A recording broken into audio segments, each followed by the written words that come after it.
Okay, welcome. Ahom Prema. Ahom Prema. Ahom Prema. Ahom Prema. Ahom Prema. So we're going to do a live on the sacred masculine and why there's such a break, how it all began. And I'm waiting for my guests to come on. And I want to thank you all for being here. It's always exciting to... Okay, so let's wait for water bear medicine before we begin. Thank you, Baron, for being here. And let's wait for, I see, where is, can you send an invite to Water Bear Medicine if you don't mind? If you can do it on WhatsApp, if you don't mind. Thank you, Jennifer, for sharing the live. I appreciate it. Thank you, thank you, thank you. So where did he begin? They're going to roll, okay? I'm not going to really be involved too much in this particular live, and because I want these two wonderful masculines to talk about how it all began. This idea that, these gender wars and also the breakdown of the sacred masculine and the bastardization of the feminine and the absolute bitterness that has filled our mouths, our hearts, our root chakras with this kind of toxicity for so long. So it is something that we're going to explore. And again, I'm waiting for him to come on. And for some reason, I don't have a button to go pin a thing. Whatever. You'll notice that in the lives, I don't tell you to tap the screen and shit like that. I know what it's for. I'm not stupid. But I don't like to break consciousness especially when we're on a roll. And, Baron, okay. Let me see if I can invite him. Okay, great. Perfect. Are you in? I've just sent you the invite, Water Bear. Did you get the invitation? If you could just say yes, because it looks like I can't invite you anymore. Go ahead, Water Bear, if you could get the invitation. This is so weird. Can you type something so I know that you got the invitation?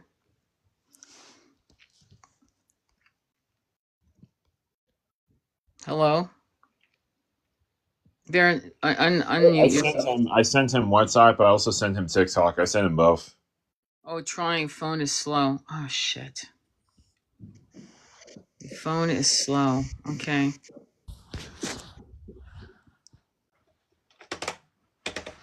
Okay, well, Water Bear, if I were you, and I know you're a techie, why don't you turn off your phone and then turn it back on, see if that gets you back on? Because, okay, so before we start, we're going to wait for Water Bear to get the tech stuff. Isn't that interesting how anytime we're about to do some fucking very real things, the universe, I will not blame it on TikTok at all. The universe wants us not to have these discussions. Why? Because it's a unifying discussion.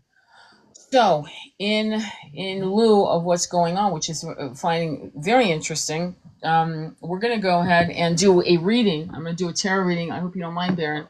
No, that's fine. Um,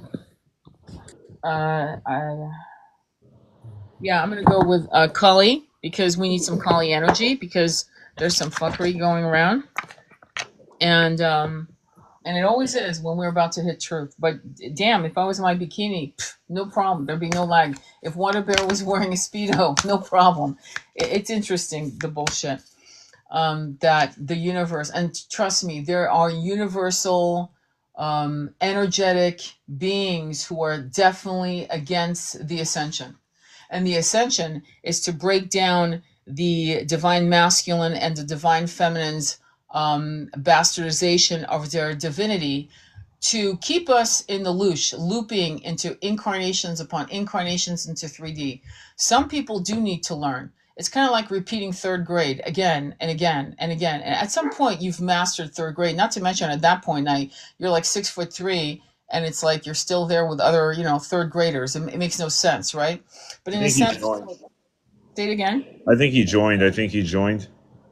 Got it. Can you see if he sent the request? Yeah, but I'm not seeing him coming on. Hang on. Okay, adding the guest. Okay, perfect. I just added him, but it doesn't look like he's coming on. So let me continue. I'm getting a card from the middle. And third, it's funny, I was using the word third, number 3, Kala Dara. Let me just read that. And Water Bear, just do what you got to do to get on, okay? Kala Dara, number 3. The only other thing I can think of is we stop the live and we start back on to see if that's the problem. Because I should be able to have as many guests as I want. But anyway, let's look at Kaladara. This is from the Kali Oracle deck by Alana Fairchild. And let me read it to you after I went on this little tangent on 3D and us being looped.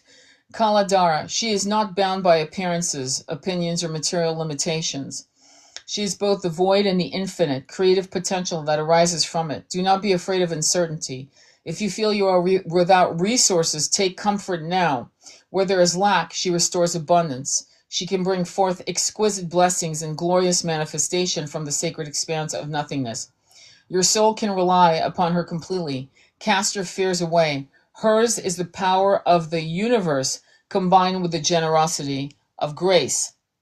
When hope is lost and way forward cannot be sensed, Kaladara arises as a reminder of the endless creativity and resourcefulness of the divine feminine. Her love will always find a way. If the way does not yet exist, then it shall be created. Did you hear that? If there's no way, we will make one. If you cannot see or feel how to move from where you are now to where you want to be, Kali's wisdom and grace manifest to provide what is needed at the perfect time. Prepare yourself by regularly connecting to your heart, as you remain open to receive inner guidance on how to proceed. If a way is blocked, trust that it's not because you're being punished. Trust that they're asking you to drop into your heart chakra to get divine guidance. Okay? You're not going to figure it out in your monkey mind. Also, take rest and be at peace in your connection with her. If inhibiting or obstructing forces are at work, like the obstructing forces of Mark not being able to get on, here we go. Let me finish though, Mark, because I want to finish this, okay? She knows how to use them so that we can go stronger rather than weaker, and when the time is right, annihilates them, thus ceasing their influences over us in our affairs. The presence of Kaladara reassures us that during those times, when nothing appears to be happening in our outer world, there can be much of value taking place at the inner level. It is possible to learn how to see, sense, and feel the subtle inner workings of the soul. It requires, listen to this, a willingness to withdraw our faith from appearances and to no longer limit our sense of what is real to the physical world. What is real to the physical world? That's big. We can practice dropping beneath the limited perceptions of the five senses, right? By willingly entering into the sacred darkness of unknowing, the cosmic void. I'll stop there. Fantastic. Thank you, Water Bear Medicine, for being here. And Baron, Baron, go ahead. You guys unmute yourself. And you guys wanted to talk about. Go ahead, unmute yourself. Thank you. Welcome both. Thank you. Thank you. Thank you. Hi, Baron. Hi, Hi, Barker. hello. So, how are we doing this week? We're doing okay. I'm just, precarious. Just, basically just, you could say money scarcity, basically, just one thing that I'm Yeah. working on, basically, with everything. That's it, really. That's just trying to get everything. It's in a pickle right now. I think that it's definitely something that's a common topic for a lot of people at the moment. Yeah. There's so many more demands on our finances, and so even if you have good employment, you're still concerned, is it going to be enough? What happens if this? What happens if that? No, literally. I mean, I feel like it ties back even just because I've been watching a lot of videos. I sent you a video, basically. I did I watch think it that. was, Yeah. Just yeah, yeah. briefly describe it to them. Yeah, basically, it was a video about basically masculinity, basically the pitfalls of our society of what's happening. But That's what young it men, is. more predominantly, it was focusing on what's happening with young men, right? Yeah, I was about to get into that. It was basically what was happening in regards to young men, and it's titled basically, and this is going to be your introduction as well. It's titled "No Girls, No Money, No Housing, No Nothing: Why Men Are Walking Away," and it ties back into our previous live of when we were talking about men basically feeling like they're, inequipped, basically, and basically feeling like it's best that I walk away or it's best that I stay silent, basically. And a lot of men basically retreating towards that escapism of feeling like they're basically nothing because society and basically economically speaking, they're feeling like they're basically told that they are inadequate, basically, from not only just the And media, but the system yeah, at large. and we know from the last conversation we had that the coping strategies that are promoted everywhere are numbing yourself through digital, Yep. whatever your choice of digital media, or you have your drugs or alcohol. You know, Yeah. No, it's yeah. I mean, No, even narcissism is a form of addictive self-abuse. You ultimately push everybody, you abuse everybody, you push everybody else away in this kind of weird, satisfying your ego aspect. And so when we look at it, all suffering is avoiding the problem. It's running away. It's escapism, and this is not to blame or victimize anybody because a lot of it is not even a choice. yeah. And I No, want it's to not. highlight some research that I did this week. I looked at what is happening in China. I looked at what's happening in America, what's happening in the Western world, what's happening in Africa, and Yeah. in almost all cases, the cost of living is so much higher. Yeah. The ability, the time that's required to even just survive wipes out any relaxation time. Yeah. The chaos that is going on, that's manipulating, and this is not. I'm not pointing a finger and blaming anybody, but it's not a gender specific thing. But you've got the media and the capitalism. In order for it to work, it needs to sensationalize stories. It needs to promote the consumption using money of these materialistic things. And the effect that it's having is it's making women believe that they can only feel good if they have all these things. And in order to have all these things, they can only choose men who have all the resources and the money. And you're really Yeah. talking about the very few. And Very, you very see, few. Yeah. very, very few. And what this is doing is it's creating a very competitive existence for women and an extremely nullifying. And I'm not blaming the women for this because, quite frankly, if there is no way for a man to get a job that can actually ever pay for a house, Yeah. I mean, I'm not saying that there aren't some jobs out there, but you're talking about, the lion of the pack is the only one that ends up getting a house. All the other lions don't get a chance. No. But there's plenty of land. If you look around, there's plenty of land. There can be a huge, there's a huge savanna out there with plenty of land for houses. Our challenge is that we have a central government that is creating the banking industry, that is pushing the prices of property up, and it's creating this kind of spiral of demand. That's the same thing that's happening for girls is happening in the houses for boys, for men, right? We're all chasing. We're all chasing each other for this impossible reaching goal, and obviously, I wanted to. So really, that's kind of like where we are. Yeah. Then the other aspects I want to touch on, and I'll get you to give some feedback answers, but I'm not quite finished with mentioning China and things. So how did we get here, and where are we going? So what's happening in China is the men are being told, like, you don't have the resources to marry my daughter, and Yep. then all the women are like, well, you're too old now. So they're chasing these unavailable men who are in the 1% market, and they're not getting anywhere.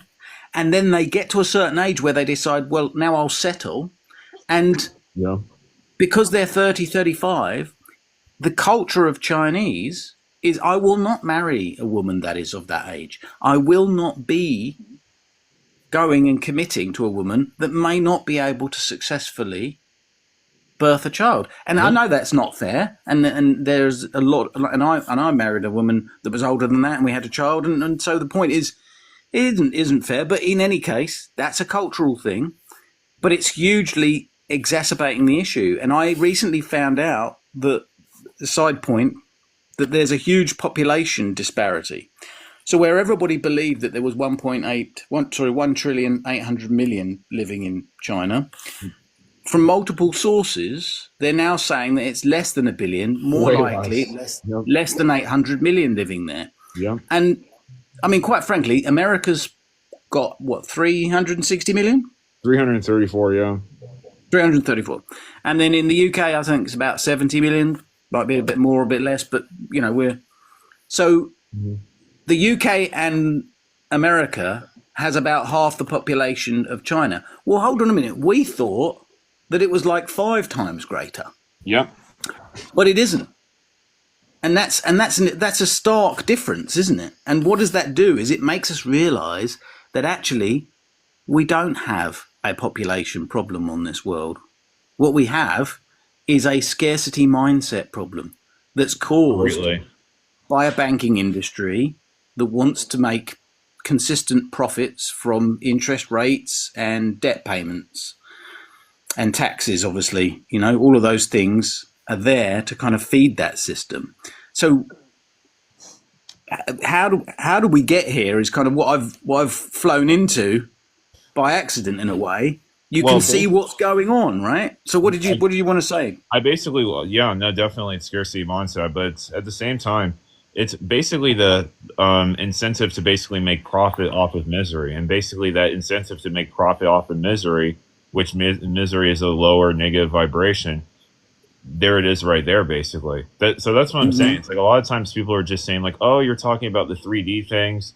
Oh, you're only talking about the 3D problems, this and that." Well, that's the thing. The 3D problems actually converge with the 5D with the 4D problems. They converge within those areas, and the reason why is because they understand. They even know this stuff. They know what chanting does. They know what higher vibration manifestation mindset is. They know what these things are. They know what they're doing when it comes to these things, especially when it comes to like giving our kids like like sexually depraved, like like these TV shows and music and stuff like that.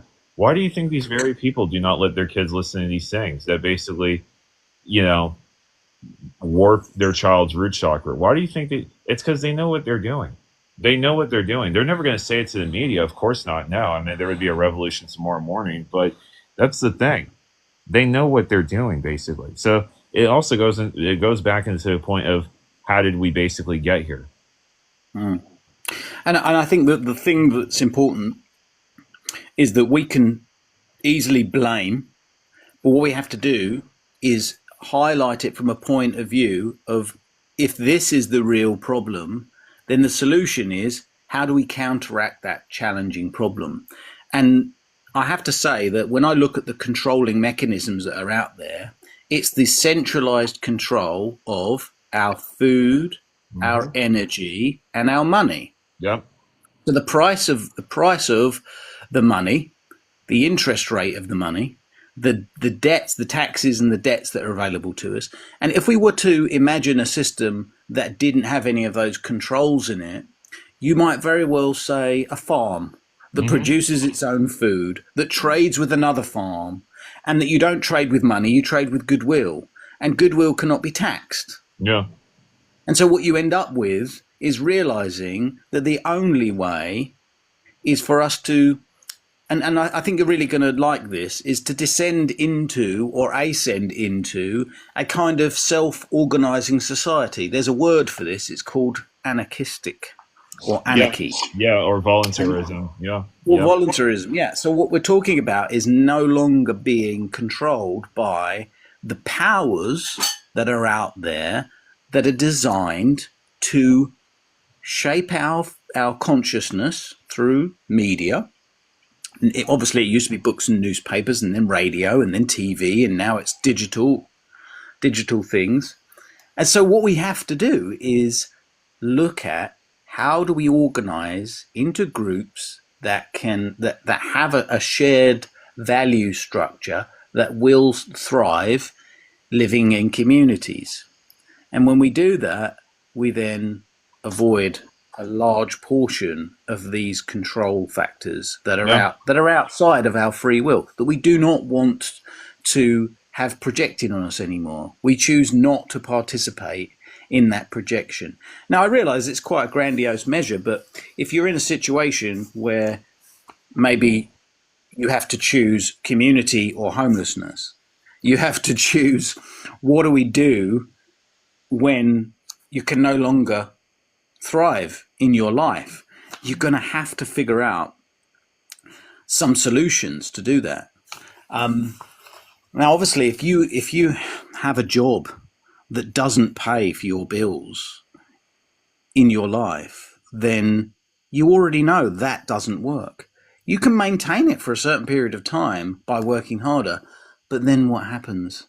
Eventually, you realize that you have to organize outside of that system. You have to step into the power that you have, and that is really organizing a community to live in, to live with. And I look at one of the things that really rang true for me is I see the middle-aged men in China. I'm talking 25 to 35, that sort of age, right? So you're a grown man, but you're still you've still got plenty of years ahead of you for starting a family and that sort of thing. And they're looking at the women that are available in China, and they're saying, well, hold on a minute, that's no good. If I marry a woman that just wants to be dressed up in the nice stuff and go to all the restaurants, I'm going to run out of money very, very quickly. That's not a sustainable option for me. So they're going with their savings, which go much, much further in the arable land farming community.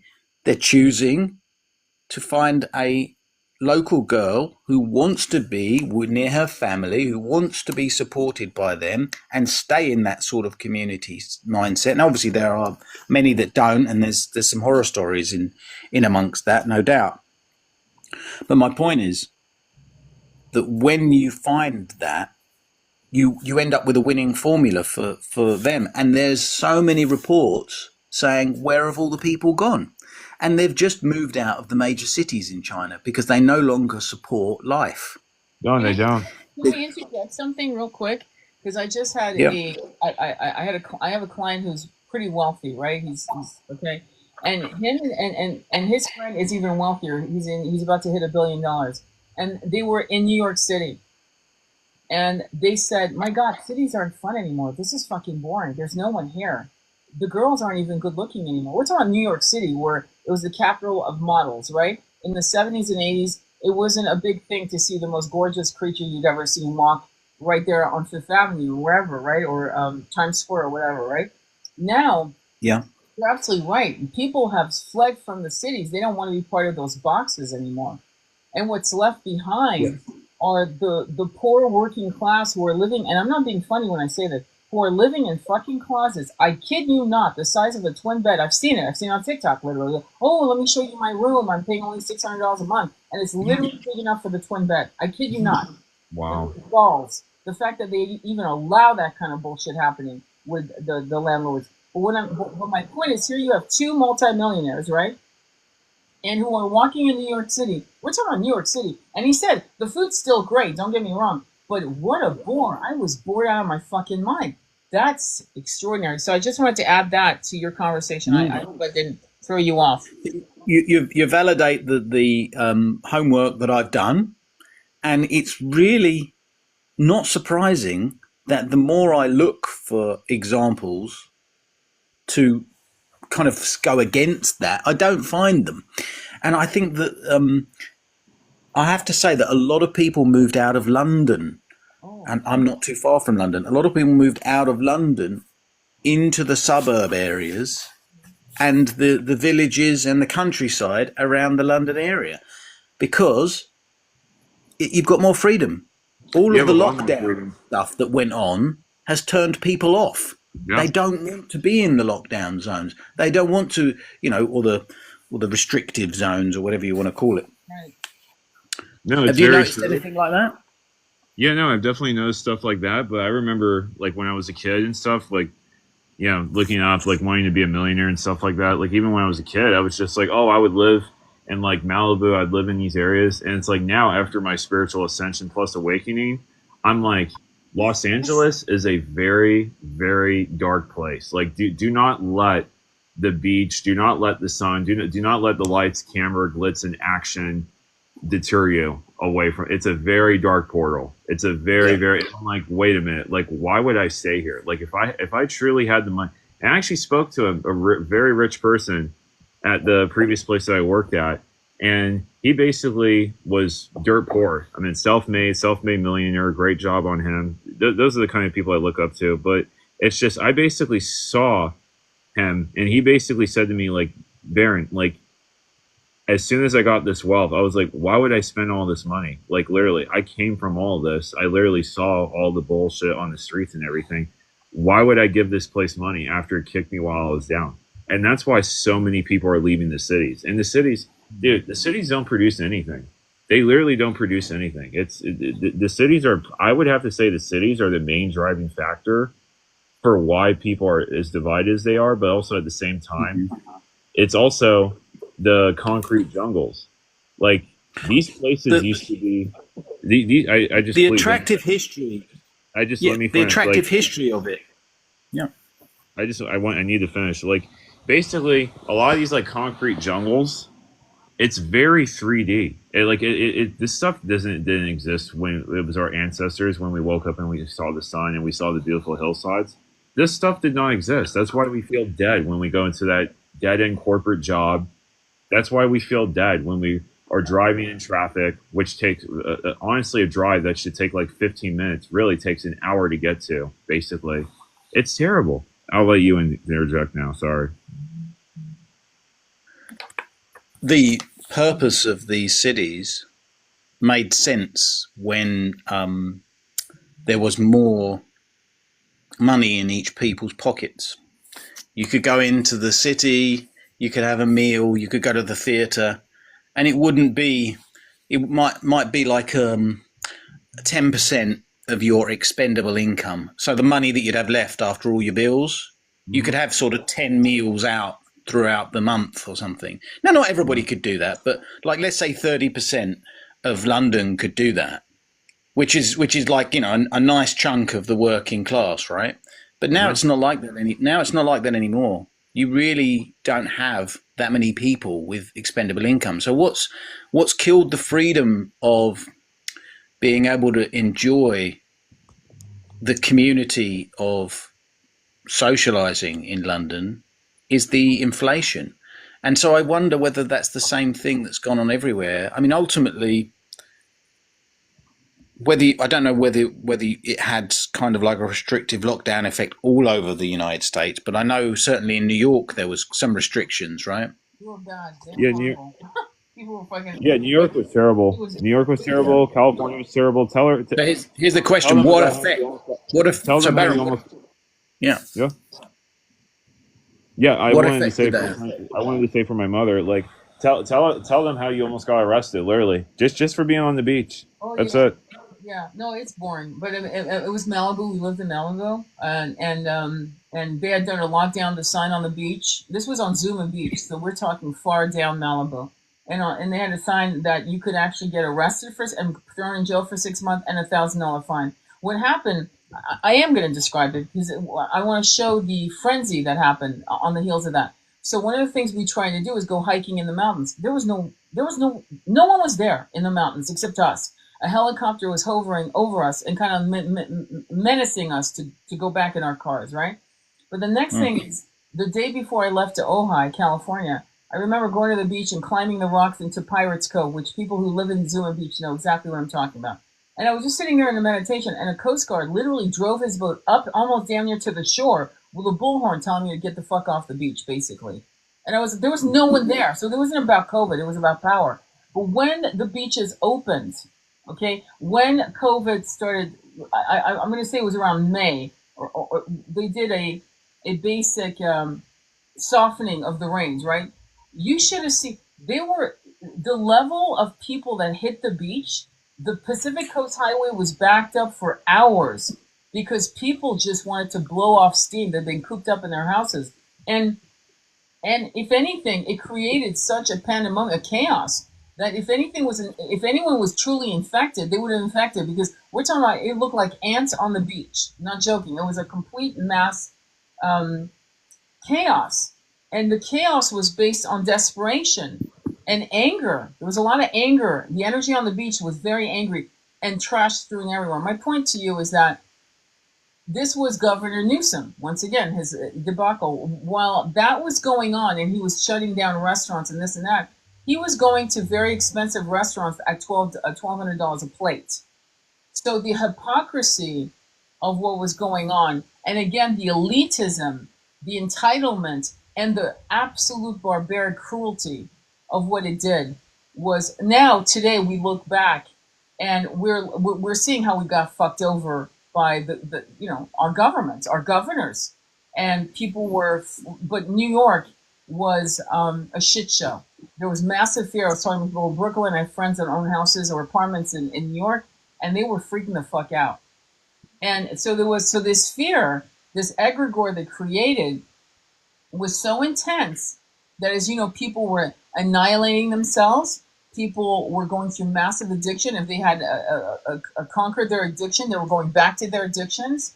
And we lost a lot of people to this debacle, into mental health. We still have people who are impacted, both men and women, with the mental health. Many lost their businesses. I had a friend who lost $250,000 a year business. Oh my God. She had to move back to her parents. Wow. So, my point to you is that, so now that we're building communities, because many of you will end up with maybe not, I mean, depending on what happens with the Trump administration, and God knows, right? We kind of know that. I've talked to a lot of Democrats, okay? And many of us are orphans right now. We don't know where the fuck we're going. But I can tell you this. If the Social Security is removed without a bridge, you're going to have people that go homeless within weeks. Days, weeks. Including people who are... And what will that do to rental market prices? They're going to drop through the floor. Well, no, they're not going to. If people can't pay their rents, and many people can't, right? That's already. I mean, I know a YouTuber who's reporting on rental prices, and he's saying property prices and rental prices are dropping, especially in Florida, the last few months. Well, yeah, there's. Wait. No, I actually wanted to come on. I know all about Florida because I've done all my. I actually wanted to go to the University of Florida, but it's just. No, the property prices are dropping in Florida because so many insurance companies are fucking bailing right now. So many housing insurance companies are bailing. Yep. Like that's why. And because they know that, and I'm going to just tell you this right now, like anybody, like if you think, I'm just saying this for people that think they can buy a house in Florida because of when the property prices drop. If they think they can, good luck. Because as soon as a flood comes, you're going to be paying for that whole entire property. And we've seen the cost of that, especially when it comes to floods. It's. Do you think it was a natural disaster? No. No, definitely not. I definitely know that's. Yeah, it's definitely engineering when it comes to, basically. Yeah. Because So it was kind of like a mass eviction. Basically, yeah, without the pink slip. Exactly. That's what it it was. was. And I also wanted to say this, that the insurance companies, I meant I actually ordered when I had money at the time, Freedom of Information Act, which I can tell I'm not going to get that $25 back. Freedom of Information Act to the insurance lobby industry, since they have to list everything, and to check if there was collusion with the weather manipulation company, because they do exist and they get many, many grants from the government, plus also from very wealthy people as well, which you best believe are the insurance companies. And it's been 2.5 months, and still, I probably just threw $25 in the trash. To be honest with you, that's how responsive our government is. There is none when it comes to regular Yeah. citizens. The, And I feel like you a know, lot of people. Yeah.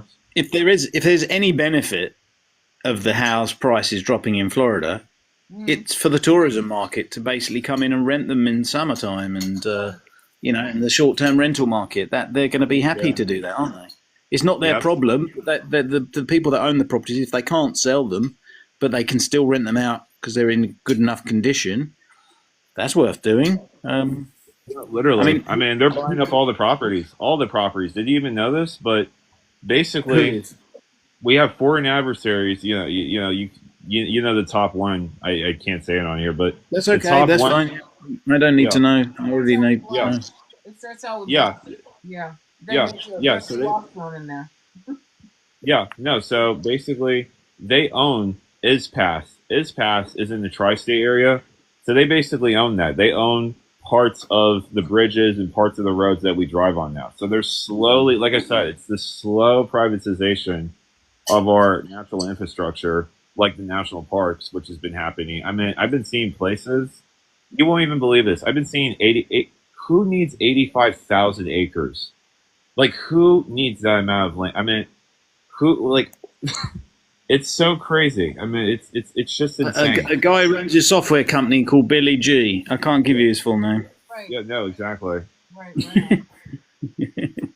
But ultimately, how does that? So my question to both of you, you guys grab the question respectively however you want, but how does this 3D perspective of the fuckery of the 1%, how does it affect the divine masculine in rising out of the ashes, and how does it bastardize the divine feminine's gaze in not no longer being aligned with what's important? Like you said about China, in Shanghai, they want the Rolls Royce, they want the this, they want the that, they want the money, they want the lifestyle, as opposed to just having a life. Which, to be honest, and to be fair, with most of us in the 99% group, we want the simple life of fresh water, of homes, of land, of growing our own food. We want to see the sunrise. We don't want to be in buildings 8, 10 hours a day without ever seeing the sky.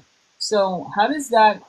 Why is it that people don't understand that being involved politically is being involved in the ascension process? In other words, if you don't look at what politically is impacting your infrastructure, which is impacting your ascension, why are people in the spiritual community not getting that there's a connection? Because a lot of people in the spiritual community want to make a lot of money. That's why. And I even say this to Gaiam. I even say this to a lot of other spiritualists. They want to make a lot of money. They want to go to the Tony Robinson events. They want to go to those massive events where people literally will take out loans. Again, it contributes. And here we go again. We have poor, vulnerable people who are being coaxed by, basically the 1% who are friends with these same people when it comes to the media. Let's be real. They go to the same dinner parties with each other. They go to the same. Listen, there is no competition between Coca-Cola and Pepsi. There is none. They just market it to be like that, basically. But it goes back into the point of me basically saying that it coaxes people who are in dire financial situations to basically take out. I'm not kidding. People have actually taken out bank loans to go to some of these events. And a lot of these spiritualists are making a lot of money. They've seen it as a cash cow now. That's why I don't follow some of these spiritualists that are like very, very popular. Like one of my friends sent me this like spiritualist. I forgot his name. And he was like, oh yeah, he has 1.7 million followers. He's a spiritualist and everything. And like I said, it's like I could see a bunch of the people, and I actually started like looking at some profiles on Instagram of these people.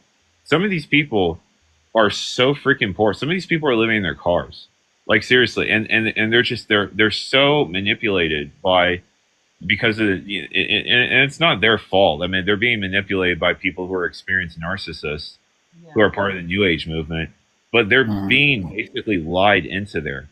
And that's why so many of the spiritualists, they'll never talk about like what's actually happening to people on the ground. They never will. They wouldn't talk about it when it came to, you know, Philistine. They wouldn't talk about it when it came to that. They wouldn't talk about it when it came That's to true. A lot of people Congo. don't.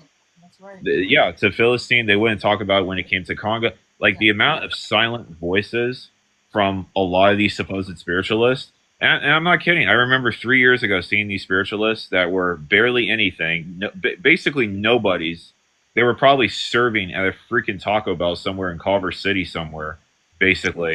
Yeah. And now, like 2, 3 years later, they have all this money, they have all these followers and stuff like that, and they only talk about the ascension, but only to a certain point. They only talk about, and some of them don't even talk about that at all. Some of them are just trying to promote their book or their businesses and saying, "Come book a session with me."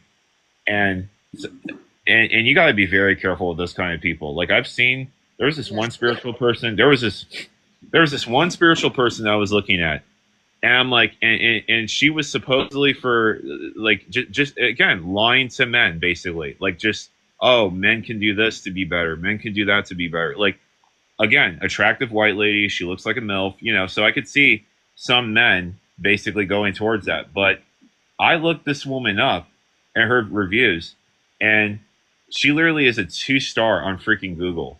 And the reviews are literally like supposed to be an hour session, was only 15 minutes when she basically cut it off. Internet connection bad. Don't book with this person. So that's what I'm saying. It's like what you see on social media, and I say this for men, definitely men, because they into the gaze basically of a woman's beauty. It doesn't mean jack shit. It is literally her integrity. Like it's the same with anybody. I say that for men, part of the spiritual community. I say that for women, because you guys have to be careful out here. There is a lot. We live in a scam economy now. Since the job market has dried up, since everything like me and Mark have just said is going on, we are in the scam economy right now. Basically, being a scam artist is the number one work aspiration for what a child wants to be when they grow up now. It's either an influencer or I'm not kidding. It's it's What do you wild what's happening. What did you say, Mark? What is your take on what I just the question about? Thank you, Baron. That was great. You're About welcome. the the spiritual New Age community not talking about the fact that being involved and aware of politics, how it affects the infrastructure, and how it actually prevents our ascension individually and collectively, creating the gender wars and all of that shit. What are your thoughts on that? Or maybe you can reframe the question with more clarity. Yeah. So if you ask yourself, what can I do? It really feels like you are helpless. And I think the learned helplessness is actually programmed through society, through this suggestive media, that it's the man's fault or it's the woman's fault. It takes power out of your hands and places the blame and the power in the hands of the other party. And so what that does is it puts you in this learned helplessness state. So once you understand that, to get out of this, you have to realize that you occupy both the masculine and the feminine energy within you. All of us do. And what that means is that the accountability of your actions, of what you do, and who you then partner with. And I'm not talking about, I'm talking about in a community sense, not necessarily in a romantic sense, because at this stage, survivability is really about getting into a community where you feel safe. And that might very well be, to begin with, a group of women living together who feel safe among each other. And then you can expand on it and then you can grow on it. But you see, what you're talking about from the spiritual aspect is like, how do you deprogram yourself from that? How do you help build a community that can see things more clearly? And it really starts with conversations on the Yes. Sacred Intimacy Tarot channel. You need to just keep on bringing people up for the discussion and growing that collective mindset. Do you know what I mean by collective mindset. The Definitely. collective consciousness is so important. Once you start getting people going, yeah, I like that, that's when the movement starts to become self-fulfilling. Because if everybody just puts 10 whatever's in, pounds, dollars, whatever, you then have a collection of marketing funds that can help to turn it from 1,000 people into 10,000, into 100,000. Then you can start going, right, we're going to do one community here and one community there. And people will come and be in that community Yeah, but there's and the question learn is, these skills. And some will live. And if they can move their resources so right. that they can come and live there too. And that's when it starts to become a real movement and not just a conversation. But But isn't that political? Isn't what do that you mean? what I mean is that when you decide to create a community and you have Mm. governors and senators in Congress who decide to make it hard to create communities without licenses and permitted, isn't that going back to politicizing our desires to create communities with the freedom to create it the way we want, like creating eco homes like earthships or straw homes, and not having to fucking kiss ass to the powers that be in the particular county you live in to ask permission. Like there was a Yeah. community in Wales where it took them 3 years to get approved on the buildings, this kind of straw homes they were building for a community, by the way. I'm going to say, I'm going to make it up. I think it was like 25 acres or something like that, right? And Mm. like, I think it was 3 years and then another 4 years. It took 7 fucking years to build this community. And for spiritualists to fucking think that that's not political and to say, oh, we don't talk about, I'm just gonna just don't pay attention to what's going on. Just you want to just create a manifesting energy. Yeah, well, you can't create a manifesting energy of any healing unless you understand the rudimentary games of 3D, so you can understand the problem of 3D, so you can actually go into your meditation to get divine guidance on how to fight or transform the system to Mm. you, because you as a person who is creating a community that is being pushed against by the machine, the 3D machine, which I just discussed with the permits and all that bullshit, which is political. And guess what? For some reason, because you're doing the meditations, because you're actually going through the ability to connect to the universe throws the gates open. But before you can do that, you have to understand, in my opinion, this is my opinion, because I'm not too impressed with the New Age movement, okay, at all. What I find is that most of these people are not actually living, they're talking about the dream, but they're not living the dream, like Darren said. It's the fact that they're not saying, this is our problem, let's be aware of it while we transmute the energy. But how can you transmute energy unless you know what you're transmuting? Does that make sense? It does. It does. I think really what you're saying is, do we fully understand what it is that we're trying to transmute? Do we fully understand what the problem is? And like again, I will say that I can see things from so many different layers of consciousness that I don't even know where you're addressing on this level. Do you mean from a government perspective?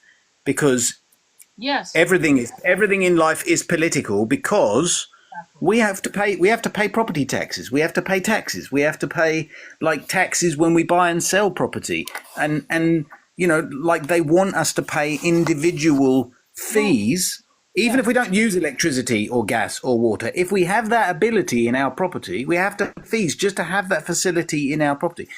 So everything is politicized in that way, isn't it? Everybody is kind of divide and conquered in that way. Yeah. And Yeah. it's getting worse because they're raising the rates. They're using it as a Well, tool to what you suppress people's ability to survive, you Well, I see, mean, when you or have old thrive. people, when you have old people who have spent their whole life buying a house and paying the mortgage for 30 years, and they're still getting property taxes, and they're losing their houses not because the mortgage was late, because now they can't make the property tax because they're getting $9,000 a year on Social Security. You can see the problem. So people are losing their houses not because they didn't have good work ethics or good business sense. It's because they were living paycheck to paycheck for 30 years. They were able to get Yeah. the house paid off, but they lose the house for $4,000 because they can't, or $6,000 because they couldn't hit that property tax because maybe they got sick Yeah. and maybe all the money went into hospice care or whatever care for a minute, and they survived and they come back realizing they don't have a pot to piss in. And the reason I'm getting pissed off with this, the New Age community, which they're a bunch of cowards, and I'm They are. calling you out, guys, you're a bunch of cowards, because you guys know how manifesting works. You know how the at 1% has used the egregore and the realms of the power to manifest whatever, and they use it to suppress it so they could be the billionaires and not spreading the wealth evenly. And Yep. you know that. And as long as A few rich people right. make it sound like everyone can manifest wealth, and maybe that is true. But in all the years that I've seen people exist, I haven't seen that level of fair equity Never occur. Never. So Look at Rachel saying, why isn't it that homeowners insurance doesn't cover sickness, job loss? My credit cards don't. Why don't they cover it? Question we need to ask these carriers. But sweetie, they don't even cover. Look at what happened to Maui. People had home insurance and they didn't even cover that. Oh, it's over. That's what I'm saying. Like home insurance, and again, it goes back right into when it comes to dating. It goes right back into when it comes to like starting a family, or when it comes to like both the masculine and feminine or relationship. It goes. People do not have money, but at the same time, it's like, okay, what happens after, I get with this person? Basically, what happens if like they see what their parents are going through right now, and it's like, fuck no. Like seriously, they're completely turning a blind eye to all these things because they're realizing the social contract has been broken. There is no social contract. I mean, same with when it came to when Tony, like you mentioned, basically how they needed to get permits and everything when it came to those earth ships, or when it comes to like Cal Earth, those Adobe homes. Like basically, that's the thing. Private property rights. That's the thing. Freedom of speech. Like none of these things exist anymore. None of these things are. None of them. People are getting arrested every single day for saying something online. More people. And Mark, you live in the UK. More people were arrested. Actually, before I tread on, more people were arrested in the United Kingdom than in Russia for what they said online. Like literally. I mean, you know about this. They go door to door. Oh, you said something offensive, basically, and then they arrest the person and ruin their life, basically. I mean, it's like they can't arrest everybody, but they make sure they pick a few from the top that everyone will notice, which makes everybody self-suppress and self-censor. Yeah, no, literally, because that's the power. The power of fear is incredibly effective. Yeah, it is. It really is. I mean, especially when you look at someone where it's like, okay, wow. I mean, if they're able to do this to someone who's like hell, because I've seen it before. Millionaires. I mean, I met one millionaire who spoke out vehemently against what was happening, and he also has to be quiet because he knows he could lose all those business deals. He knows he could lose all those things. But at the same time, it even goes back into just private property. I mean, people are literally ripped out of their fucking homes, basically for, they get sick, or they go to the hospital, they weren't able to pay property taxes, basically. And us younger generation kids are just like, wait a minute, so you want us to go to school? You want us to basically get into crippling debt? You want us to basically work 40 fucking years of our lives, basically, for absolutely nothing, and basically just pray to God we even have Social Security? I won't even have that if I even did. So listen, right, I want to mention something to you. When Bernie Sanders said that he would, if he was elected, he would get all of the student debt cancelled or forgiven, right? Yeah. The reason that he wasn't allowed to be elected was because that was the end of the game. Yep. What that did is it took all of the suppression power away from the rest of the government, if you like. Yeah, in the banks. But can I what I remember, this is how I remember it. I remember Bernie Sanders handing the baton to fucking Hillary Clinton. Me too. Okay, I'm sorry. Yeah, that's exactly what happened. That's exactly what happened, because he knew he wasn't going to win. No, he would have won. No, he would have won. It's the Democratic Party suppressed him. No, they didn't want that. The Democratic Party and the Republican Party is one face. It's Janus. The god Janus, the double-faced god. These motherfuckers are the same. And I think finally Americans are fucking seeing the system for what it is. It's corrupt as fuck. Now, do I agree with what Elon Musk is doing? No. Is he getting fucking slammed? Tesla's stocks is plummeted, what is it, 600 million or some insane fucking number. And it's a game. You get punished, you get beat up. 600 million hurts, but he's damn near a trillionaire, so I can't imagine. But my point to you is that what exactly is this doing? Why is it that we have so many women, okay, who actually want the lifestyle with everything we've discussed? We've discussed a lot of details on how this is an impossible lifestyle to aspire to. Okay. So Well, can I I wanted mention to that? basically, I wanted to basically interject and basically say the reason why women want that lifestyle is because of security. That's the reason why. They're also willing because I I don't met a think girl. that's true. Actually, I don't agree with you there, Baron. You don't? Okay, so what would you say in regards? Well, so look, obviously everyone wants security, Yeah. but you don't have to have all of these nice cars and clothes and handbags and like present them on social media to have security. Right. So the point of it is it's conditioning.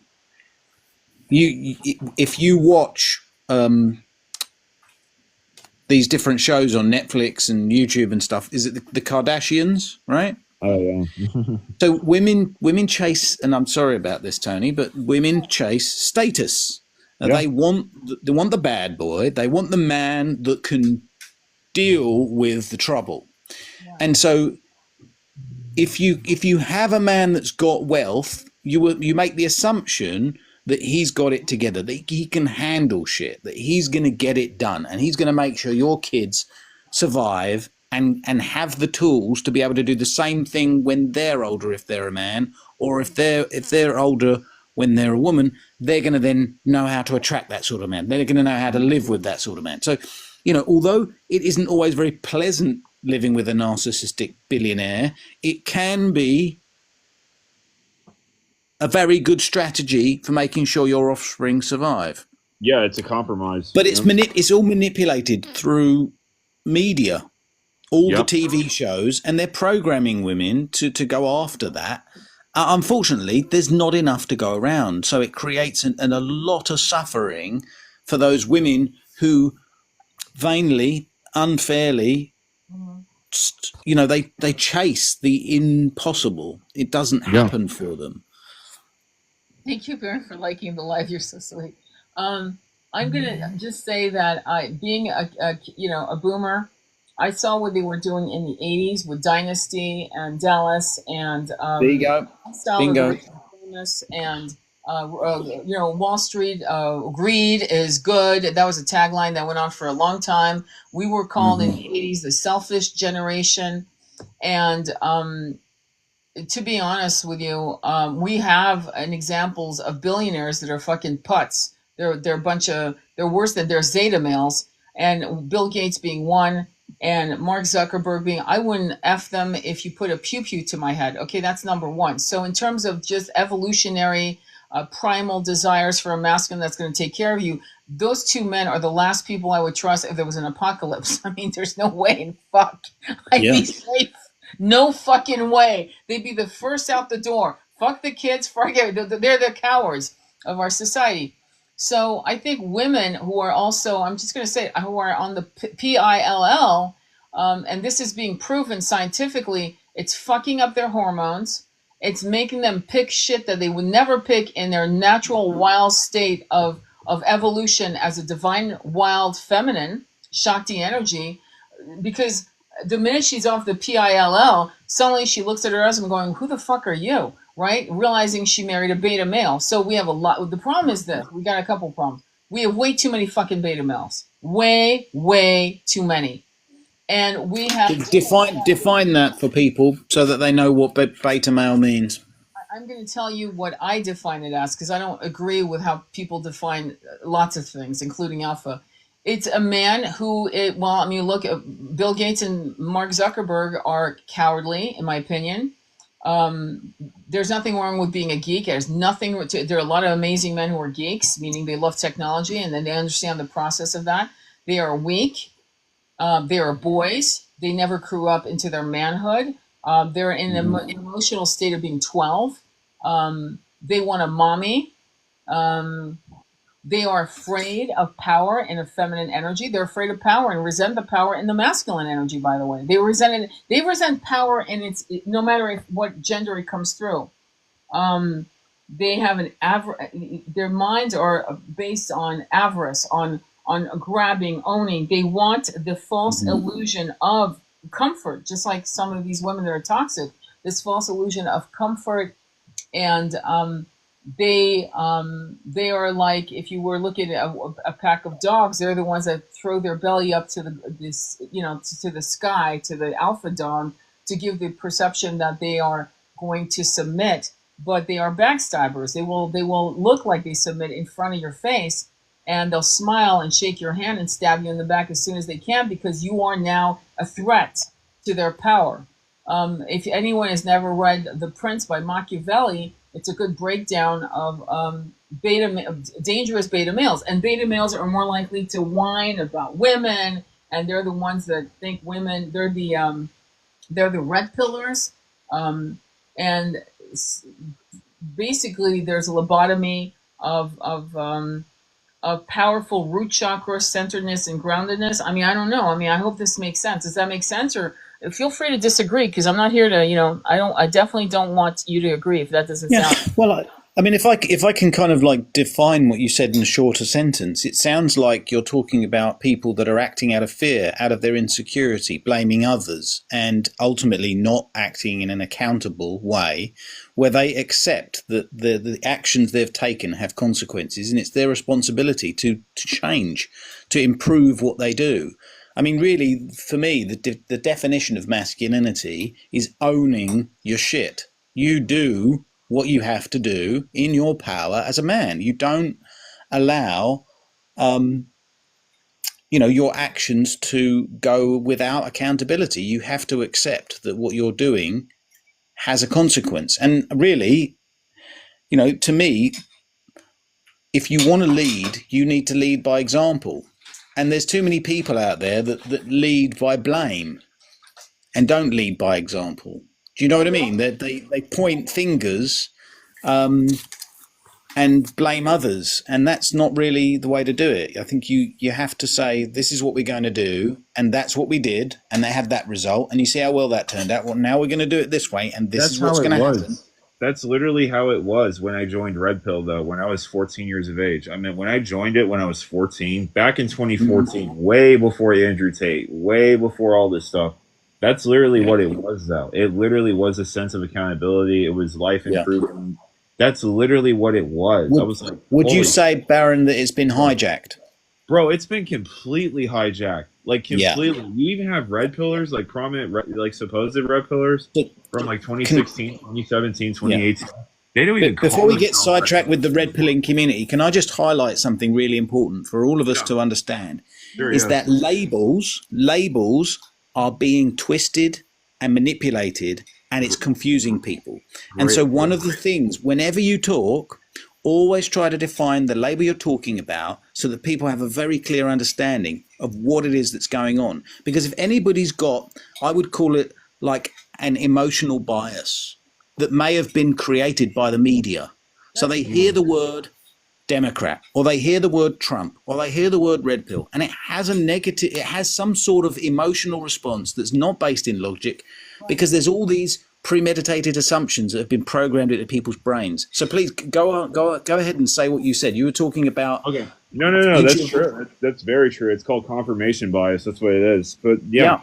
In regards, thank you. But in regards to basically these men, basically, that's how it used to be. I mean, like literally, it was working out. Like I would work out with these dudes. I actually had friends who were part of this group. Some of them who've gotten burned from marriage have actually either left the United States, they've gone off to have a great family of their own, or they're just happier overseas. Some of them have actually gotten remarried. Some of them even got their relationships rekindled. Some of them even got back together. Some of them, like, that's the thing. And some of them, they have fallen into that trap where it's been so hijacked and misconstrued now, basically. I mean, it's basically just, it's feminism for men. It's literally, that's what it's turned into now. It's like, who are you? I love that. Feminism for men. Yeah. There's a confirmation bias in there we need to define. What is feminism? Oh, Jesus Christ. I mean, sorry, we have to. Yeah, no, of course. It's good. Yeah, okay, you can say it. remember when you were 8 years old and I took you to my friend's documentary on feminism? Yeah. And it was a really well done documentary. The in my opinion, okay, this is how I see it, the beginnings of feminism, which began with the suffragette movement, honestly, was all about equality, honor. I mean, there was a time women don't. A lot of women remember that, but men don't. You could actually kill your wife and get away Yeah. with it. I mean, I'm sorry, fuck, you could beat the shit out of her. Yeah. As early as 1980s, you could do that. Okay, domestic violence, and that was it.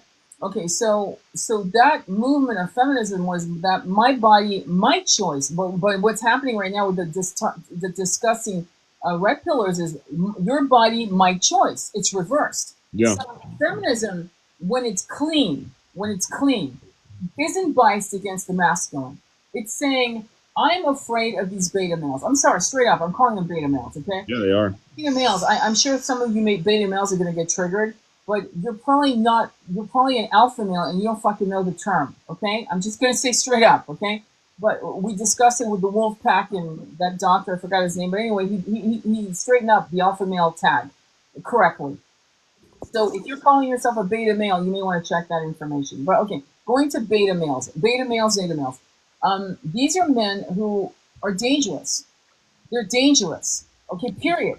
And they're dangerous to us because they're the ones who facing a real man, at the door after beating the fuck out of his wife, would back up like a little bitch. Okay, I'm just saying. You've seen that in movies. You've seen it in different venues, right? In movies, in short stories, and things of that nature. What happens when a beta male is faced by a real man saying, "Oh, you're gonna beat her up? Here, try it with me," and things of that nature. So feminism was about saying, I don't have to continue being thought of a beat class souls, which the Catholic Church was doing some kind of in various committee moments that they had where they would talk about, does a woman's soul, is it equal to a masculine soul? This goes back even to the Christian or the Hindu movements, where they thought that women were punished, that we were punished. Can you imagine? We're fucking being punished to incarnate as women. It's like, fuck off. But that's so But feminism is to grab back and going, I am your equal, you motherfucker. I'm your equal. I'm not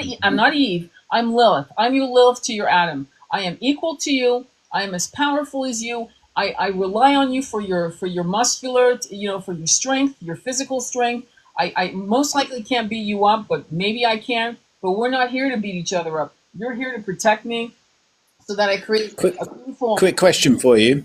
Yeah. So we've defined feminine. You've got you've got toxic femininity and healthy femininity. You've got toxic masculinity and toxic femininity.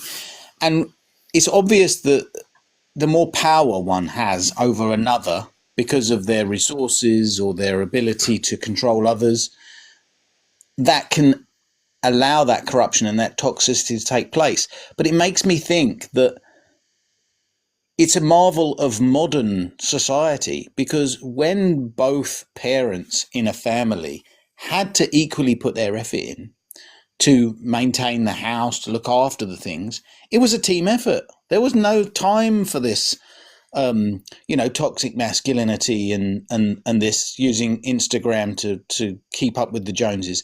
The marvels of modern society are tools for positive and negative, and it's really magnified both.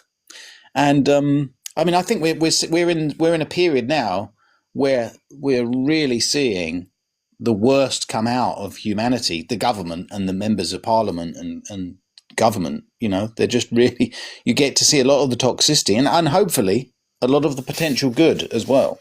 Well, I think also many women have twisted their common sense. Like, for example, Rachel and I were talking on Telegram about this woman saying that she's bringing her daughters to Hooters. Okay, now there are so many restaurants in in America, all over the world. There's so many types of restaurant. Why would you? So the level of stupid. I'm sorry, straight up. I'm calling her out. This woman is so stupid and toxic that she's decided of all the fucking restaurants to take her kids to, like I've never taken my son to Hooters in my entire fucking life. He didn't even know it existed, okay? Until I pointed it out to him one day. But I've taken him to all kinds of restaurants when he was a kid. But to bring your daughters purposely to Hooters, do you understand the mentality? And she thinks she's a cool chick. Oh, My husband and I are good. It's like, no, chick, your husband and you can't be good because you would have enough self-respect not to subconsciously seed your daughters to think that this is okay and normal. And so the level of talk, so the problem with feminism, okay, and the problem with women who are anti-feminism is there some of them are so toxic they're not even self-aware of their toxicity and their fuckery. They are lost, and it's weird how common sense isn't common. Why would I do this to my kid, especially a girl, much less a boy? And so like I'd rather, and this is something that is contrast in France, in Italy, in Greece, you will see girls walking topless on the beach and having lunch right there on the beach, topless. Okay, That's true. Yep. South of France, the same. True. Important contrast. Okay, let me finish because Hooters is definitely hypersexualized hamburger joint, whereas going on the beach and looking at it, and at a certain point you stop looking at tits because it's so normalized now that you're literally looking in a woman's eyes as a man, as a woman, whatever, right? You're not comparing yourself to her body because what's the point? But do you understand that? But if I told this bitch, and I'm going to call her that because of what she's doing to her dog, if I told this bitch, hey, let's go to this nude beach, she'd freak the fuck out. No. Yeah. Do you understand? If I told this bitch, let's go to the south of France, let's have fun, she'd be all eyes on her husband trying to figure out, because at that point now it's real. And that's the hypocrisy of a lot. There are a lot of toxic women, and they're not even aware of it. To me, it's very simple. I would never go to Hooters, but I would happily take, and take my. In fact, I grew up as a kid in topless beaches all over Europe, all over the Bahamas. It's not a big fucking deal, but that would really send. Oh, well, what is she trying to do? What is she? And of course, being young, having a beautiful body, you're gonna adorn your body with a little gold chain, some gold tattoos on your hand, whatever. You're gonna make yourself look hot. I mean, that's the whole point of it, right? But still, it's so normalized that there's an evenness to it. And there are no Hooters in Europe. There's no need. No one's fucking doing that. I remember my French friends. They didn't even know there was strip bars, strip joints. They were like, and I said, well, let's go. Let me show you what it looks like. And I did. I think I was 19 years old, and I never went back to one, but it was a shock to them. It didn't even make sense to them. So how do you guys analyze this as masculines in America, Baron, and you, Water Bear Madison, in the UK? How does that collide with the American mindset that we have today for the masculine? Baron, do you want to go first? No. I was really looking. I mean, like, I don't really understand the question. I mean, certainly, like my take on what you've just said is that you've got the reason that people do things is just for attention, right? People are doing things for attention, and they don't mind how crazy it gets, because in the end, it has to get very crazy if there's so much there to grab your attention. You've got to sensationalize. The media, the news, has created that system of sensationalism. Netflix and the programs on our terrestrial television sets over the years, they've got progressively more bizarre, right? Yeah. To grab our attention. The stories, the stories of these different TV series and films, they've become incredibly mind-boggling, right? It's to capture your attention. So No, that's the whole point. what does that do for the average female that wants to get attention? They've got to do crazy things, and the stuff that upsets you is some of the crazy stuff that's out there. So it shouldn't be done, and we should all correct people like that. But you can't make your life about correcting people, because people are gonna do wrong stuff all the time. In a way, it's about building the community of people that really follow the same values, that allow you to live in a place of peace and love. And yes, there's going to be troubles, there's going to be difficulties, but that's life. You have to, find your love and your happiness in amongst all of that chaos, right? Which is life. It also goes back into the scarcity mindset as well. Like you said, the scarcity is everywhere. It also goes back into that, because the more crazy things a woman does, basically, the more viewers, the more money, the more attention. So it basically redirects the feminine right back in. Basically, that's what I'm saying. There's multiple traps. I call it booby traps. They're literally spiritual booby traps. There's multiples of them. Well, They're Yeah, I it's mean, if you want to, sorry, go on, Tony. no, I was going to say it's a groupie mentality. What's happened is we've normalized groupie mentality, and I'm going to just call out men. Men, you need to stop going for women who are up your ass, because the real woman, the woman that's going to be your woman, the one that you're looking for, the one that's loyal, that's loving, she's sitting in the back of the fucking bus. She doesn't want any attention. That's the irony of ironies, is that the woman who really has integrity, stability, honor, all of that, sensuality, all of that, Shakti energy. She's in the back of the room. And men are so, no offense, I'm going to say, I'm sorry, this is my rant for a minute. No, it's fine. Most men are stupid. Okay, they go for the lollipop, they go for the glitz, they go for the tits, and they go for the groupie mentality instead of parting the Red Sea of bullshit and looking, and there are maybe 2 to 3 women, they're rare, that are sitting there and they're smiling shyly, or they're having a conversation with each other. And that's what I'm gonna have to go, yeah, fucking go up to the girl who is in the back, who's not wanting your attention. When I thought about Lenny Kravitz being celibate for 9 years, well, Lenny Kravitz is a beautiful looking man, and here he is celibate for 9 years. Dude, you were eating up groupies like cake, and so now you're taking a seat back. Make the effort of being of men. What has happened to men who don't know how to chase the girl that isn't going to just say yes right away? The girl that actually would rather go on a walk with you to get to know you than go on a date and dress up. To me, it's backwards. You don't dress up and date men. You walk and take talks with men to find out, do I even want to fucking have dinner with you? Right? So what it does is it creates a situation where you're not dating. First of all, men aren't going to be dating girls, ordering the lobster and the steak dinner. Okay, you're going to actually go through that bullshit really quick. But the woman who actually wants to get to know you doesn't want even a cup of coffee yet. She just wants to find out, are you even worth my fucking time? So that takes all of that dating bullshit out of the way, and that creates a clarity moment for both parties. And at that point, yes, you go out to dinner. Yeah, because it's exciting to be with someone who's exciting. Of course, you want to share a meal. Not only that, you want to share a meal, you want to share your bed, you want to share your intimate moments. But we're fucking this. We've actually, the level of toxic beginnings of what people are trying to create in relationships is what's causing the problem. And men are resenting women who aren't gold diggers. Don't resent them. Good. She just told you what she wants. Move on. But the groupie mentality is the girl that's going to want the $100 dinner and all of these things. And I think we're doing it backwards. So there's a groupie mentality. All these women want attention, whereas the real women are in the back of the room. What are your thoughts on that, gentlemen? I'm happy to talk. Like I think that absolutely, we looking up for the woman that is virtuous and not controlled by her urges, which I would call sins.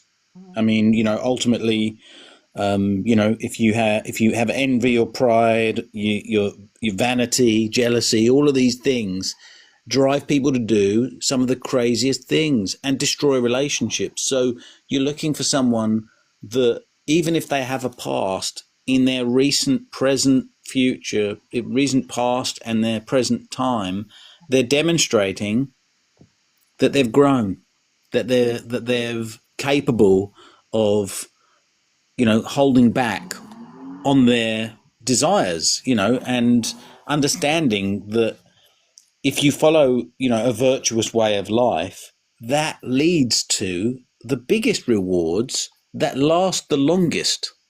And I think that there's a real misconception in society that you can have everything that you want and it will last forever and you can immediately have it. That's bullshit.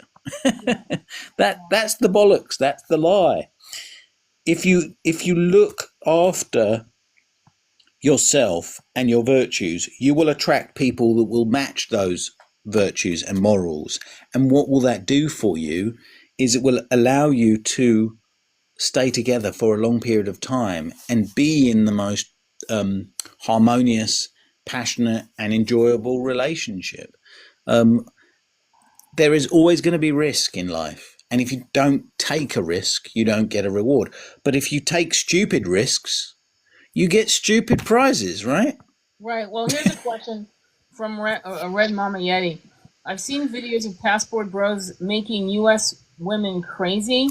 It's getting Yeah. crazy altogether. What is going on? How can we have equality while honoring our differences? What do you mean? Okay. Stop watching. Yeah, Yeah. stop watching Red Pill Cotton. I'm sorry. Like Yeah, seriously. it's sensationalism. Baron's bang on. I agree with him. That sensationalism, Yeah. they're not wrong. There are some men doing it, but most men would prefer to have a mother-in-law.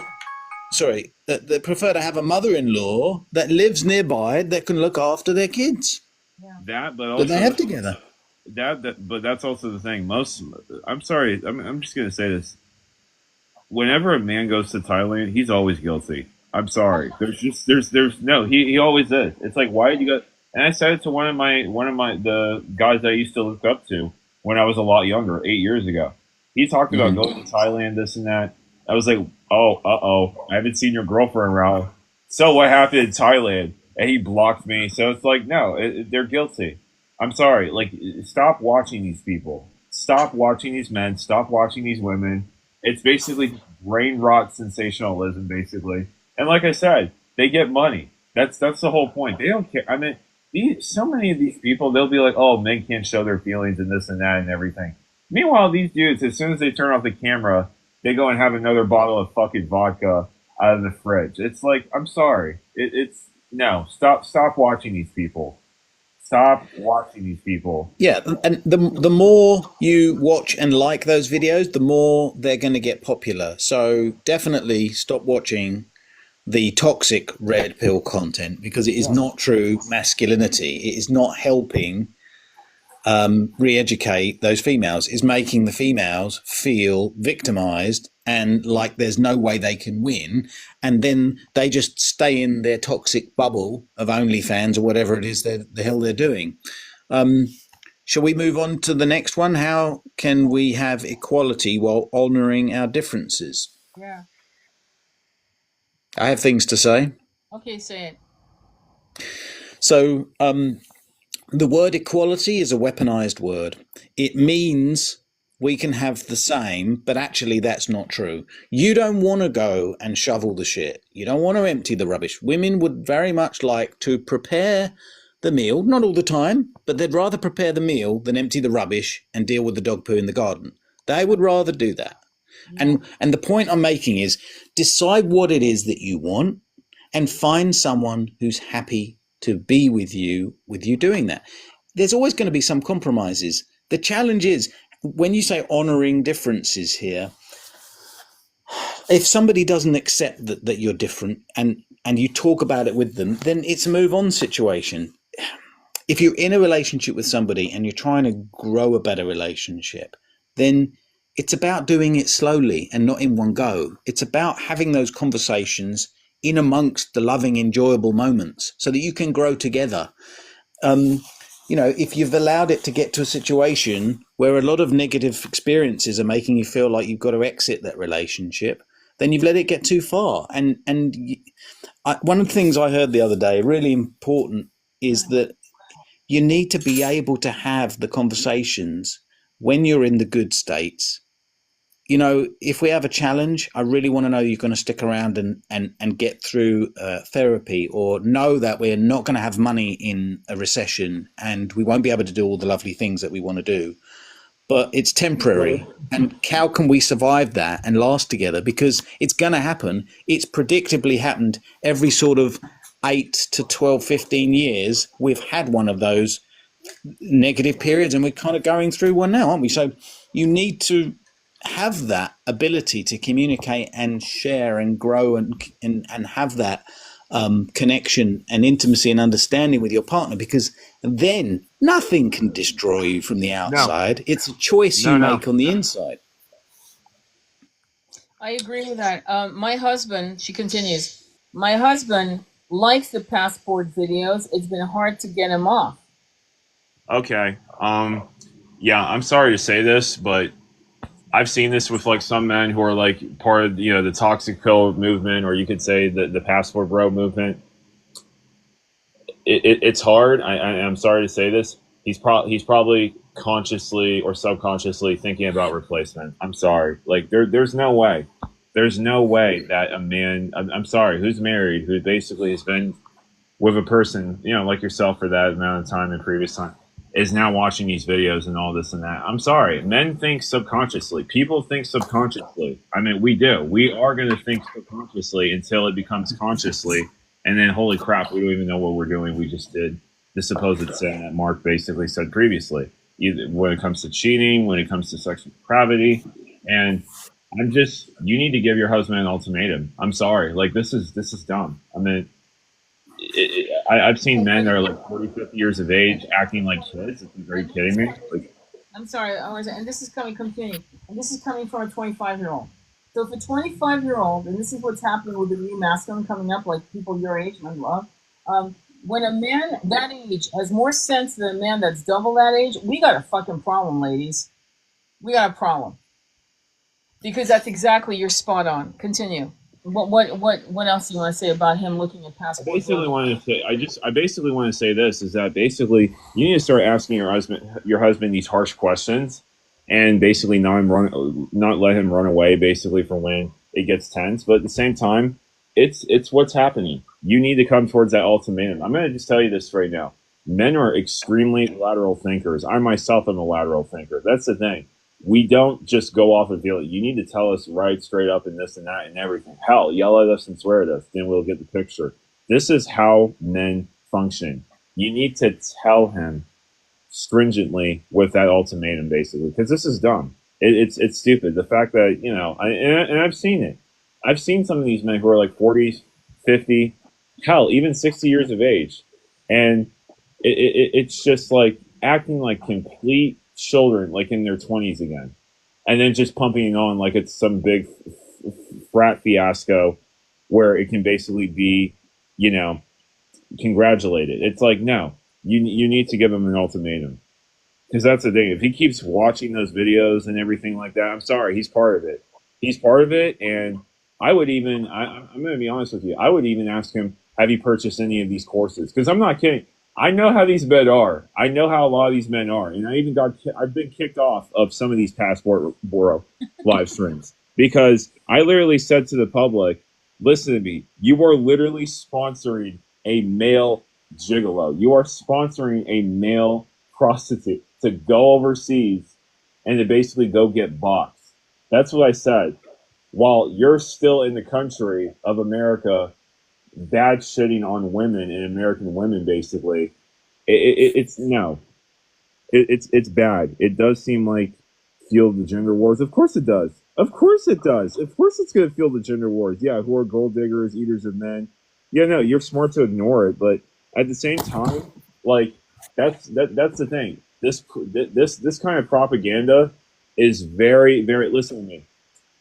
If you come from a household where you saw a toxic marriage, basically, I'm just going to say this to you right now. If you're a man, you're extremely susceptible to basically joining that kind of movement. I know I was, especially if you've been through SA, which I have to say on here, especially if you've been through that kind of trauma before.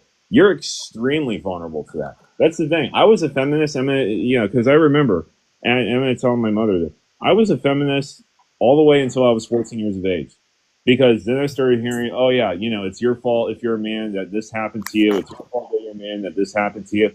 And that's basically when I said, okay, great, I'm not a feminist anymore. Fuck this movement. And that's basically when I went and I joined, you can say, which is now the toxic pill. Which at first it started out, it did start out as a self-improvement. It definitely was. And most of the men, yeah, there was some misogyny, but most of the men who I met when I was 14 years of age, these are men who have been molested by literally women, actual women, nuns, teachers, principals, their own mothers, stepmothers, doesn't matter. Kids that were disregarded, thrown out of the system because they had a learning disability, put on the medication because, no, the amount of men who are traumatized, who I've seen when I first was part of that movement, was so insane. And I'm like, how can the media not even be talking about this? And then basically some of the men would say it's because men are not worthy. It's because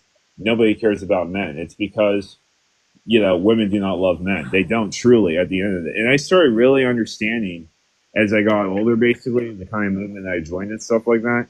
When it started turning into a cult, when it started to, basically become hijacked like it is today. That's the thing. It's Yeah, but you have most. to understand. But you have to understand. Okay, I totally and I agree with every word you said. But you also have to understand that the irony of this type of manipulation and trauma by older people on these young boys that became the men who are, kind of fucking up. Yeah, They still own the world. They still control the world.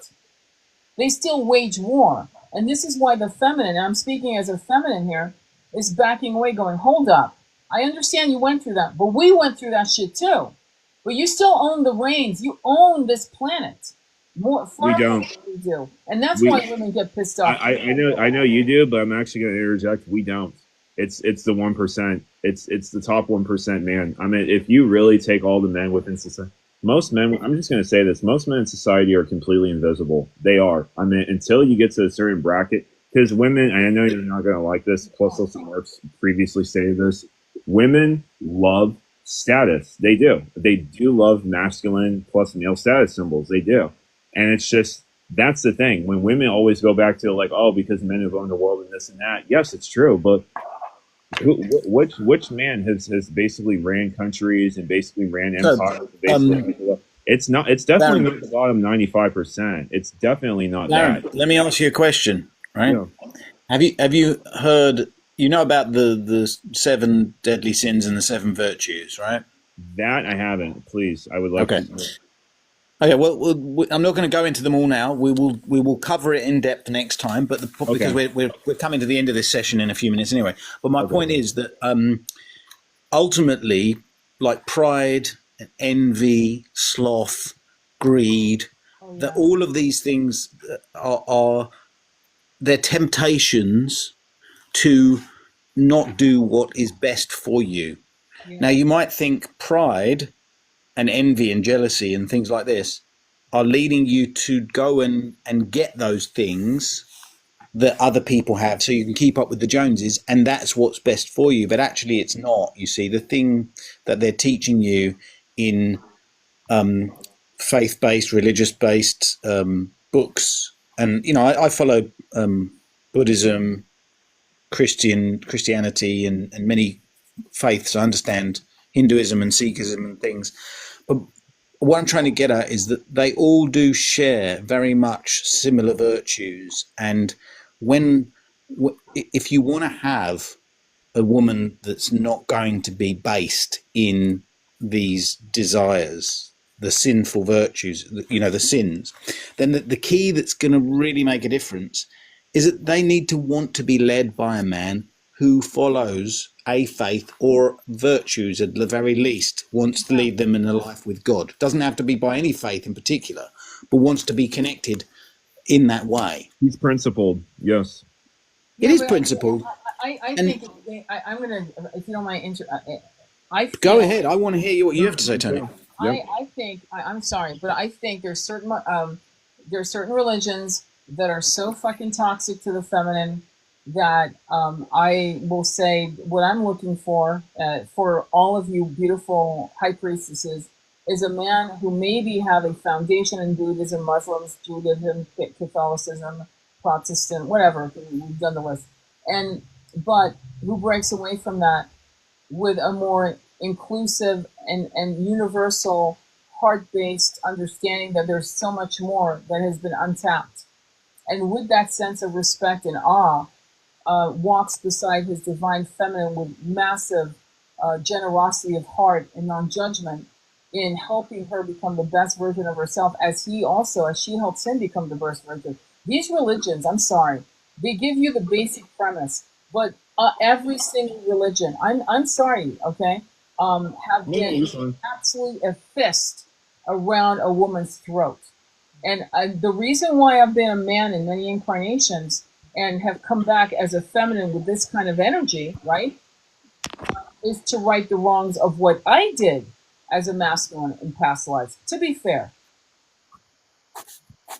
So, but though I agree with you on the moral compass, on the moral codes, I have to say that we cannot base those, we cannot rely on the religions. It's not foolproof.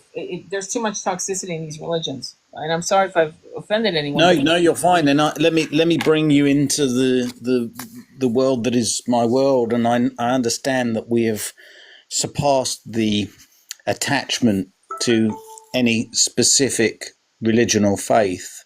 In the end, if we look at the commonalities that we can get, the virtuous aspects of them and not the toxic aspects of them, we do see, that there's so many aspects that are going to allow us to build communities that can be having that loving awareness and presence that we all need.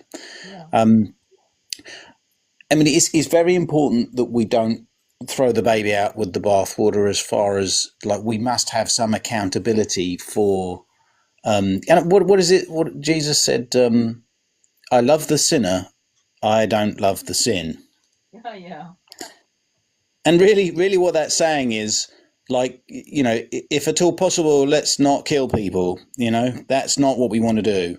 If at all possible, let's not be adulterous, because that creates hate. And with hate, you then end up with, people being off, people being hurt, right? And so the point of it really is, if you follow those virtues and move away from the sins, you end up with a mostly harmonious and productive community, culture. And that's really all I'm trying to promote. No, right on. I do understand what you're saying. Like, would I say, let us build a Catholic church and let us all be in there? It is very hard for me to accept that, because I will tell you, and this is not me tiring everybody, but a large percentage of the people in church are virtue signaling. Yeah. They're acting in a very prideful way and not actually following any of the virtues. So the responsibility, the accountability is, can we have action and not pretense? We live in a world of pretend, don't we? All right. Yeah, all right. Well, I want to thank you. I want to thank you so much, and Darren, thank you so much. The Feeling Tarot and Water Bear Medicine for this. We do this every Thursday at around 2 p.m. Eastern Standard Time, to make sure to include our European and United Kingdom brothers and sisters, and so that we can actually try to dismantle the gender wars, right? Any last thoughts? So someone says they dump the labels. Yes, absolutely. Labels deceive us. Yeah. We must define our labels so that we can have much clearer, better conversations. Sending you so much love and abundance this week for everyone, and we'll speak to you next week. Absolutely. Thank you so much. We will upload this on YouTube. You can check it out on Sacred Intimacy Tarot. If you missed the beginning, please, it'll be uploaded tonight, and you can watch it. Just look at the picture of this man that I have here, and that's how you can know that you're on the right show. So thank you very much, both of you. I appreciate it. Everyone. Wonderful to talk to divine masculines on their incredible power and heart frequency and truth seekers. You guys are amazing. I feel so privileged to know both of you, and I hope you feminines understand that these beautiful men are all over the world, and they're here working hard energetically to change the bullshit into gold. Thank you very much, all of you. Namaste. Be well. Thank you.